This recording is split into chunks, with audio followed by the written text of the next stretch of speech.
Boker Tov à tous et à toutes, Bezrat Hashem. On a ici Ouman, Kirad Rabbi Nachman, Bezrat Hashem. Adoucissement, la rigueur, Bezrat Hashem. Le tzaddik, Bezrat Hashem, il adoucisse la rigueur du monde, Bezrat Hashem. Toute la rigueur qu'il y a dans le monde, qu'elle soit adoucie. Rabbeinu dit dans la Torah 38, il dit qu'il y a des gens qui sont toujours là à chercher les défauts chez les autres, à voir le mal chez les autres. Alors il dit que ces gens-là, ils viennent de Ketz Kol Basar, c'est-à-dire qu'il y a dans le ciel des accusateurs, des anges qui accusent l'existence de l'homme. Et ces anges-là, ils trouvent des envoyés sur terre qui font le travail pour eux sur terre. Les anges, même s'ils accusent en haut, il faut qu'en bas, il y ait quelqu'un qui s'occupe des choses pour que ça marche, leurs accusations. Donc il y a des gens qui voient le mal. Et quand ils voient le mal chez les autres, c'est ça qui donne la force d'appliquer ces accusations d'en haut. Donc Rabbi Nachman dit qu'il faut faire très attention de ne pas voir le mal. Ni chez soi, ni chez les autres. De s'habituer à ne voir que le bien, que ce soit chez soi, que ce soit chez les autres, de voir que le bien. Une fois à Ouman, à la synagogue de Ouman, à l'époque de Rabbi Nathan, il y avait un juif qui travaillait le Shabbat et il venait à la synagogue Breslev au moment de la Chazara du Moussaf, c'est-à-dire du Keter du Moussaf. Ça lui plaisait ce moment de la prière, il venait et il levait ses mains et on voyait sur ses mains qu'il y avait de l'encre qu'il avait travaillé Shabbat. Alors les gens, ils voulaient le renvoyer. Ils disent, c'est quoi ça ? Il vient, il travaille Shabbat, en plus il lève ses mains pour qu'on voit bien qu'il y a de l'encre dessus, qu'il travaille le Shabbat. Rabbi Nathan, il a dit, ne le touchez pas, ne l'embêtez pas, laissez-le tranquille. Parce que cet homme-là, il fait partie des gens dont je vais me glorifier dans l'Olam Haba. C'est-à-dire que cet homme-là, après, il a progressé. Et après, il a fait tchouva. Après, il est devenu, bon, Hachem, ce qu'il est devenu un tzaddik, un homme très très bien. Maintenant, s'il l'avait mal jugé depuis le départ, si Rabbi Nathan, il n'avait peut-être pas intervenu, s'il l'avait renvoyé de la synagogue, alors voilà, cet homme-là, sa vie, elle aurait été détruite. Mais maintenant, ces gens-là qui accusent les autres, qui voient le mal, c'est pas eux, c'est les anges d'en haut qui s'habillent en eux. Donc il faut refuser d'être l'envoyé du mal. Il faut être l'envoyé du bien. Et dire voilà, moi, je ne veux être que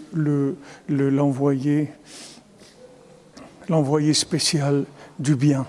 Je viens pour voir le bien, c'est tout. Je ne veux voir que le bien dans ce monde, chez moi et chez les autres. Le mal, je ne veux pas le voir, il ne m'intéresse pas. Alors maintenant qu'on est à la fin des temps, qu'on est en train de terminer, c'est sûr qu'on doit faire des efforts pour voir le bien. Rabbeinu l'a dit, Nochazamra, que le bien, il faut regarder que le bien. Parce que maintenant on est à la fin, on n'a pas beaucoup de force. Bon, Hachem, on a de la émouna, on a envie, on a très envie de se rapprocher d'Hachem, de progresser, etc. Mais il faut faire attention de ne pas se faire attraper par ces accusateurs-là, parce que ces accusateurs, ils vont nous mettre tout par terre, c'est-à-dire eux, ils veulent nous détruire, montrer qu'il y a le mal en nous, de façon à tirer de la rigueur sur nous. Et ça fait qu'on n'avance pas, on recule au contraire. Donc il faut, dans des moments difficiles comme ça, il faut beaucoup d'amour, de Ahavat Israël, de savoir que, Baruch Hashem, les tzadikim, ils voient que le bien chez nous, Rabbi Nachman, ils voient que le bien chez nous, de chez chacun. C'est avec ça qui nous fait sortir, c'est avec ça qui nous fait faire tchouva. En voyant le bien qu'il y a chez nous, c'est ça qui va permettre la Géoula, Bezrat Hashem. Alors, on est bloqué, chacun aussi il est bloqué par des idées préconçues sur lui-même. Voilà, moi je suis comme ça, je ne suis pas comme ça, etc. Il faut enlever tout ça. Il faut dire, voilà, moi je suis bien, je suis une créature d'Hachem. Et je fais tout ce que je peux pour me rapprocher d'Hachem. Et bon, Hachem, je suis très bien, bon Hachem. Et ce qui ne va pas chez moi, ben Hachem, il m'aidera, ben Hachem m'a arrangé. Mais moi je veux être bien, donc je suis bien. Ce qui compte, c'est ce que je veux, c'est pas ce que je suis. Ce que je suis, c'est un état de fait, c'est l'état des lieux. Qu'est-ce que je vais faire? Je suis né d'une famille comme ça, dans un endroit comme ça, j'ai grandi comme ça. Ça, c'est pas moi qui ai décidé. Donc maintenant, je suis l'état de cette chose-là. Donc moi, qu'est-ce que je veux? Je veux être bien, Bezat Hashem. Alors ça va faire que Bezat Hashem, je vais arriver à être bien. Alors, il y a une Mishnah dans Pirkei Avot, Rabbi Nachman y rapporte, il dit que tous les jours, l'homme, il est jugé avec son accord et sans son accord. Alors, midato, veshelo midato, avec son accord et avec pas son accord. Alors, Rabbeinu rapporte dans l'Écoute Moran que le Baal Shem Tov dit que maintenant, comment on va faire pour que la personne elle se juge elle-même? Elle donne un jugement sur elle-même. Alors, on va lui présenter une situation chez quelqu'un d'autre. Par exemple, quelqu'un, disons, il a volé une orange une fois. Alors maintenant, quelques années après, on va lui présenter quelqu'un qui vole une orange. Lui va voir cette personne qui vole une orange, il va la juger. Maintenant, ce qui va juger l'autre personne, c'est ça qu'on va appliquer sur lui. S'il va dire quand même, regarde, il a volé une orange, il mériterait une claque. Eh bien voilà ce qu'il va recevoir. Lui, c'est une claque. Et c'est lui qui a décidé, c'est pas d'en haut. On lui a mis le jugement, mais on lui a mis de façon qu'il ne se rende pas compte que c'est pour lui. Alors Rabbeinu dit de faire attention, de jamais juger une situation, parce que la plupart des situations, elles sont pour nous, elles ne sont pas pour les autres. Donc quand on voit quelque chose, que cette chose-là, elle a l'air pas bien, il faut s'empresser de l'interpréter positivement, parce que c'est sûrement une épreuve pour nous-mêmes, pour qu'après on nous juge à nous d'après comment on a donné le jugement. Alors essayez tout le temps de voir le bien et de dire que c'est bien.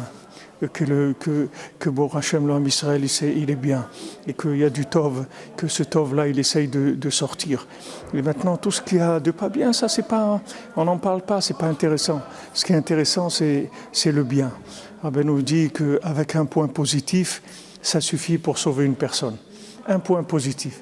Rabbi Nachman il a une telle force de juger positivement les gens que ça suffit avec une action positive de la vie pour que Rabbi Nachman puisse sauver quelqu'un.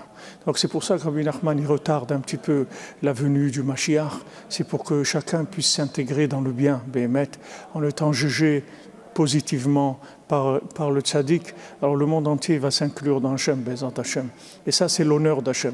Parce que même si Mashiach vient, si tout le monde n'est pas inclus, c'est pas l'honneur d'Hachem que Hachem il a créé des choses, des individus qui vont rester en dehors. Il faut que tout le monde reconnaisse Hachem avant que le Mashiach y vienne. Parce que si Mashiach viendra, après ça n'a aucune valeur si quelqu'un y reconnaît Hachem.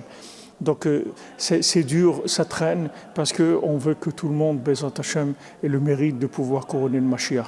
Bezat Hachem, alors que une refoua shlema pour tous ceux qui sont malades, Bezat Hachem, par le mérite du tzaddik, de Rabbi Nachman, Bezat Hachem, qu'il y a les refoua à tous les malades du Ham Israël, tous ceux qui souffrent, tous ceux qui ont besoin de Zivoug, de Shalom Bayit, de Parnassa, de monter en Eretz Israël, de joie, Bezat Hachem, que tout vienne très facilement, Bezat Hachem, et que toute la rigueur, elle se retourne, comme Rabbi nous dit, Yeshinan Shemitaper Hakol Letova. Et il y a que tout se retourne en bien. On voit aujourd'hui, même nos ennemis, ils n'ont plus rien à dire, ils font que mentir, c'est tout. Et tout le monde voit que c'est du mensonge. Et voilà, ils disent, il n'y a jamais eu le temple il n'a jamais existé, le temple. Alors bon, quand on arrive à ça, ça veut dire que, bon, Hachem, il faut être joyeux, ça veut dire qu'il n'y a plus d'arguments, ça veut dire que c'est terminé, il n'y a plus rien à dire parce que ça y est, si on arrive à dire du mensonge, bon, Hachem, ça veut dire qu'on doit danser parce qu'on est à la fin. Ça y est, c'est terminé. Il ne reste plus que du mensonge, il n'y a plus d'arguments valables. En Bezat Hachem, Hachem il va enlever les Ruach HaTouma min haaretz, il va enlever tout le mensonge, toute la Touma. Il va rester Bezat Hachem que le bien qui va être resplendissant. Une bonne journée à tous et à tous, une grande Hatzlacha, Bezat Hachem, beaucoup de joie et que des bonnes nouvelles.